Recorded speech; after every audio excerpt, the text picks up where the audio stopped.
नमस्कार साथीहरु, मैले केही दिन नेपालमा सलह किराको खतराको बारेमा चर्चा गरेको थिएँ। उक्त भिडियोमा मैले नेपालमा सलह किरा पस्यो भने के हुन्छ पनि भनेको थिएँ र नेपालमा सलह किरा पस्यो भने अपडेटको साथ भिडियो लिएर आउने छु पनि भनेको थिएँ। साथीहरु, हिजो मात्र नेपालको विभिन्न ठाउँमा सलह किराहरू देखिएको थियो। त्यसैले आजको यस भिडियोमा नेपालको कुन ठाउँमा सलह किरा देखियो र यो किरालाई कसरी नियन्त्रण गर्ने।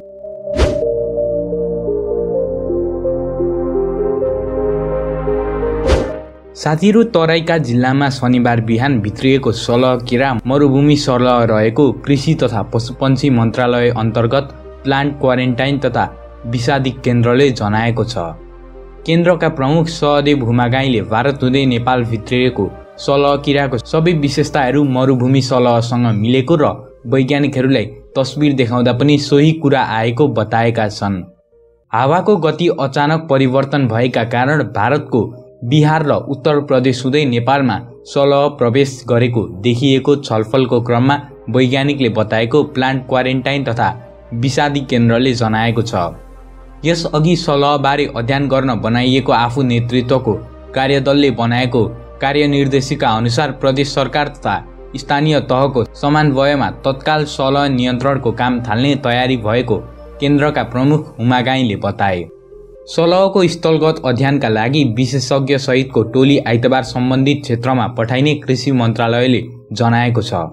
मौसम विभागका विज्ञसँग सल्लाह गर्दा हावाको गति अबको केही दिन दक्षिणबाट उत्तरतिर मोडिने भएकाले सलहको थप झुण्डहरू आउँदो 1-2 दिनमा भित्रन सक्ने पूर्वानुमान रहेको हुमागाईले बताए। शनिबार बारा, पर्सा, सर्लाही, रूपन्देही सहितका जिल्लामा सलह देखिएका थिए। बाराको निजगढ तथा सिमरा क्षेत्रमा सलहको अवलोकन गरेर फर्किएका कृषि ज्ञान केन्द्र कलियाका प्रमुख जितेन्द्र यादवका अनुसार सो क्षेत्रमा सलहको सानो झुण्ड रहेको छ। तत्काल त्यति क्षति नगरेको भए पनि अझै भित्रिएमा समस्या हुने देखिएको छ। अफ्रिकाको रैथाने फट्याङ्ग्रा प्रजातिको किरा सलाह मरुभूमिमा पाइन्छ। यो किरा भारत आइपुगेको थियो र हावाको गतिसँगै यो झुण्ड नेपालमा पनि प्रवेश गरेको छ। सलहले सामान्य अवस्थामा करोडौं संख्यामा समूह बनाएर उड्ने र आफ्नो मार्गमा परेको सबै बालीहरू सखाप्ने पार्ने गर्छ। सलह पसेपछि किसानले बाली भित्राउन खेत पस्ने पाउँदैनन्, अर्थात् केही पनि नछोडी पुरै खान्छन्। सलहका कारण खाद्य सङ्कट उत्पन्न भएका उदाहरण र चेतावनी सम्बन्ध निकायबाट आउने गरेको छ। संयुक्त राष्ट्रसङ्घीय विश्व खाद्य कार्यक्रम WFP ले गएको अप्रिलमा सार्वजनिक गरेको global report on food crisis सम्बन्धी प्रतिवेदनमा विश्वमा खाद्य सङ्कट उत्पन्न हुन सक्ने चेतावनी दिएको थियो। यसको कारणमा सलह पनि उल्लेख थियो। 8-10 लाखको समूहमा उड्ने सलह किसानका शत्रु हुन्। यो किरा फट्याङ्ग्रा समूहको किरा रहेको कृषि तथा वन विज्ञान विश्वविद्यालय अन्तर्गतको कीट विज्ञान विभागका प्रमुख सहप्राध्यापक डाक्टर सुन्दर तिवारीले बताएका छन्। विशेष गरी गर्मी मौसममा सलहले आफ्नो वंशज विस्तार गर्ने उनले बताए। सलहको समूह 130 देखि 150 किलोमिटर प्रतिदिनको गतिमा उड्ने गर्छन्। बलौटे माटो र तातो या गर्मी ठाउँमा यसले आफ्नो वंश विस्तार गर्ने गरेको छ। सलहको जीवन चक्र मात्र 90 दिनको हुन्छ। नयाँ स्थानमा सलहले आफ्नो वंश विस्तार चाँडो गर्ने गर्छन्।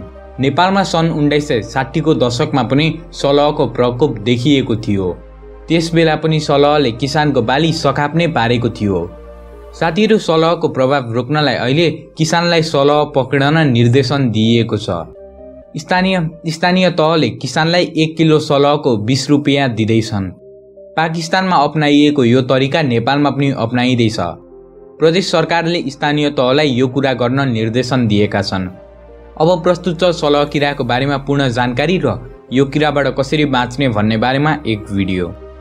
साथीहरु, यो किराको नाम सलह हो, जसलाई अंग्रेजीमा लोकस्ट भन्ने गरिन्छ। यो किरा नयाँ किरा भने पटक्कै होइन। सलह किराको पहिलो प्रभाव भने कयौं शताब्दी अगाडि इजिप्टमा देखिएको थियो। यसबाहेक पनि सन् 1875 मा यो किराको प्रभाव अमेरिकामा देखिएको थियो। सलह किराले 105 वर्ष अघि पनि 1915 मा ओटोमन साम्राज्यमा ठूलो असर सिर्जना गरेको थियो। त्यतिबेला सलहले पलेस्टाइन, लेबानन र सिरियाको सबै बालीनाली नष्ट गरिदिएको थियो, जसको परिणाम स्वरूप ओटोमन साम्राज्य र आसपासको ठाउँहरूमा अनिकाल आएको थियो। साथीहरू, यो त करिब 1 शताब्दी अगाडिको कुरा थियो। हालचालकै कुरा गर्ने हो भने पनि सन् 1993 मा भारतमा र सन् 2003 मा पनि सलहको प्रभाव उत्तरी अफ्रिकामा देखिएको थियो। यसबाहेक पनि सन् 2013 मा म्याडागास्करमा र सन् 2016 मा अर्जेन्टिनामा सलाह किराको प्रभाव देखिएको थियो। यही प्रमाणहरूले पुष्टि गर्छ कि यो किराले विश्वभरिको टाउको दुखाएको छ। यो किराको तौल भने 2 ग्राम मात्रै हुन्छ। त्यसैले अब चर्चा गरौँ कसरी यति सानो किराले यति धेरै असर सिर्जना गर्छ त। साथीहरू, अङ्ग्रेजीमा लोकस्ट भनिने यो किरा फट्याङ्ग्राको प्रजाति हो। लोकस्टको नि विभिन्न प्रकार हुन्छन्, तर नेपालतर्फ लम्किरहेको लोकस्टको नाम भने डेजर्ट लोकस्ट हो। यसको वास्तविक क्षेत्र गर्मी मरुभूमि क्षेत्रहरू नै हो। त्यसैले यसको उद्गमस्थल इथियोपिया, अफ्रिका, सोमालिया लगायत खाडी मुलुकहरू हुन्। अहिले यिनै मुलुक हुँदै तातो हावा बगेर डेजर्ट लोकस्ट भारतसम्म आइपुगेको वैज्ञानिक डाक्टर सुनिल अर्यालको भनाइ छ। डेजर्ट लोकस्ट झन्डै 20-25 किलोमिटर प्रति घण्टाको गतिमा उड्न सक्छ, तर यो समूहमा हिँड्ने भएकोले यसलाई सलह भनिएको हो। भारतसम्म आइपुगेको सलह यदि नेपाल प्रवेश गर्ने हो भने कृषि बालीनाली सबै सखाप पार्नेछ। सलहले सबै अन्न अनाज र उत्पादनहरू केही पनि नराख्ने हुँदा अहिले मकैको सिजन हुँदा मकै सखाप पार्ने र कृषकलाई नोक्सान गर्न सक्ने वैज्ञानिक डाक्टर अर्यालको भनाइ छ। सलहको प्रभाव बेलैमा रोकिएन भने यसले नेपाल सहित भारत, पाकिस्तान र अफ्रिकामा भुकमरी ल्याउने विज्ञहरूको अनुमान छ। नेपालमा यो पहिलो हमला भने होइन। नेपालमा पहिले नै एकपटक सलहको आक्रमण भइसकेको छ। विक्रम सम्वत 1960 को दशकतिर नेपालको काठमाडौँसम्म सलहको आक्रमण भएको बुढापाका वा विज्ञहरूबाट सुन्ने गरिन्छ। 1993 मा सलहले भारतमा ठुलो आक्रमण गरेको थियो। त्यसको करिब 27 वर्षपछि फेरि एकपटक भारतमा सलहको आक्रमण देखिएको हो। भारतको कृषि विभागको अनुसार सन् 1993 मा यसै गरी सलहले भारतको महाराष्ट्रमा आक्रमण गरेको थियो। साथीहरू, यो किराको डरलाग्दो कुरा त के हो भने यो किराले फलफुल मात्र होइन सबै हरियो चिज खान्छ। उदाहरणको रूपमा सलह किराले मकैको साथसाथै त्यसको पात र ढोड सबै नष्ट गर्छ। अब चर्चा गरौँ यो किराले कति असर सिर्जना गर्न सक्छ त। साथीहरू, अहिले आइरहेको सलहको झुन्डको लम्बाइ कम्तीमा 10 किलोमिटर र चौडाइ 2 किलोमिटर रहेको कृषि विभागको भनाइ छ। ठ्याक्कै भन्नुपर्दा यो किराले 20 वर्ग किलोमिटर ओगटेको छ। संयुक्त राष्ट्रसङ्घको फुड एग्रिकल्चर अर्गनाइजेसनको अनुसार 1 वर्ग किलोमिटरमा लगभग 8 देखि 15 करोड सलहसम्म हुन सक्छन्। यसै गरी सलहको एक झुन्डले एक दिनमा 150 किलोमिटर भन्दा बढी दूरी पार गर्न सक्छ र एउटा सलहले एक दिनमा 2 ग्राम खान्छ। अब यसै तथ्याङ्क लिएर हिसाब गर्ने हो भने अहिलेको 20 वर्ग किलोमिटर ओगटेको सलह किराको झुन्डमा लगभग 3 अर्ब सलह किरा रहेका छन्। यसै साथ सबैले एक दिनमा 2 ग्राम मात्र खाए भने पनि यो झुन्डले एक दिनमै 6000 मेट्रिक टन बराबरको हरियो चिज नष्ट पार्नेछ।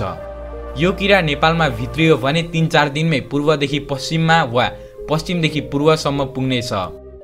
साथीहरू, सलह किराले विश्वभरि ठुलो असर सिर्जना गर्दै आएको छ। त्यसैले यो किराको प्रभाव रोक्न विभिन्न उपायहरू रहेका छन्। ती धेरै उपायहरू मध्ये पनि पाकिस्तानले अपनाएको उपाय निकै फरक र प्रभावशाली छ। त्यो उपायको नि कुरा गर्नेछौँ आजको यस भिडियोमा। त्यसैले भिडियो अन्तिमसम्म हेरिदिनु होला। अब चर्चा गरौँ तिनै उपायहरूको। साथीहरू, सलहको प्रभाव रोक्न प्राय सबै देशले विषादीहरू हाल्छन्। अधिकांश देशहरूले ठुलो गाडीबाट र केही देशले त प्लेनबाट पनि विषादी छर्ने गर्छन्। सुन्दा विषादी फ्याँक्ने कुरा निकै व्यावहारिक लागे पनि यो उपायले निकै क्षति हुन सक्छ। आज विश्वभरिका किसानहरू विषादी नहाली खेतीपाती गर्ने तरिका खोज्दैछन्। यस्तै बेला किरा मार्ने विषादी छरियो भने सबै खेतीपाती नष्ट हुन सक्छ। यसबाहेक विषादीले खेतीपातीको लागि निकै महत्त्वपूर्ण किराहरूलाई पनि मार्न सक्छ।